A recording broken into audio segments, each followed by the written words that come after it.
Margaret Tamargun. Nama saya Mesara Simanjorang. Nama saya Novalina Nika Brubarus. Berikut video kami mengenai permintaan dan penawaran. Atau permintaan adalah jumlah keseluruhan barang atau jasa yang ditawarkan oleh produsen kepada konsumen dengan tingkat harga yang berbeda pada kurun waktu tertentu. Dalam hukum penawaran, semakin tinggi harga barang, maka semakin banyak juga penawaran yang diberikan produsen kepada konsumen. Sebaliknya, jika harga barang turun, maka penawaran yang diberikan produsen kepada konsumen juga akan semakin menurun.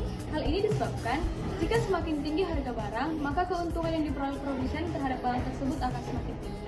Dan sebaliknya, jika harga barang tersebut turun, maka keuntungan yang diperoleh produsen terhadap produk maka akan semakin turun. Faktor-faktor yang mempengaruhi penawaran. Yang pertama ada harga, yang kedua ada biaya produksi, yang ketiga ada jumlah produsen. Mari kita bahas dari yang pertama yaitu harga. Nah, jika harga dari suatu barang meningkat, maka produsen cenderung akan meningkatkan penawaran terhadap barang tersebut. Sebaliknya, jika harga dari suatu barang menurun, maka produsen akan cenderung menawarkan barang tersebut. Yang kedua ada biaya produksi.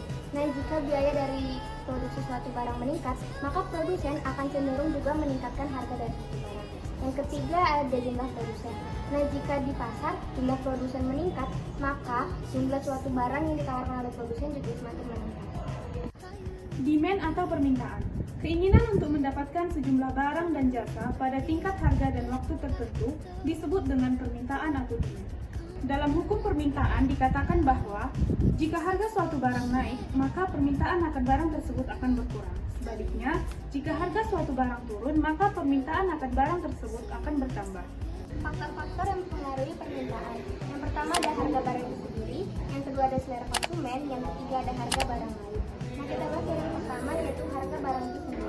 Nah, jika harga dari suatu barang itu meningkat, maka permintaan dari suatu barang itu akan cenderung menurun. Begitu juga sebaliknya, jika harga dari suatu barang itu menurun, maka permintaan terhadap suatu barang itu cenderung meningkat. Yang kedua ada selera konsumen. Contohnya itu, jika baju berwarna pink sedang tren sekarang, maka baju berwarna hitam akan menurun permintaannya. Yang ketiga ada harga barang lain.